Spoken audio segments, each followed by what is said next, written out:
আসসালামু আলাইকুম। আপনারা সবাই কেমন আছেন? আমি আলহামদুলিল্লাহ ভালো আছি।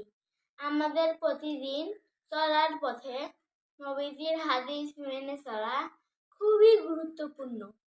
আমি আজকে আপনাদেরকে দুইটি হাদিস শোনাবো। ১ নম্বর হাদিস শরীফ, আখলিস দীনাকা ইয়াকফিকাল আমালুল কলিল। ১ নম্বর হাদিস শরীফের অর্থ, তোমার ইমানকে খাঁটি করো, অল্প আমলই নাজাতের জন্য যথেষ্ট হইবে।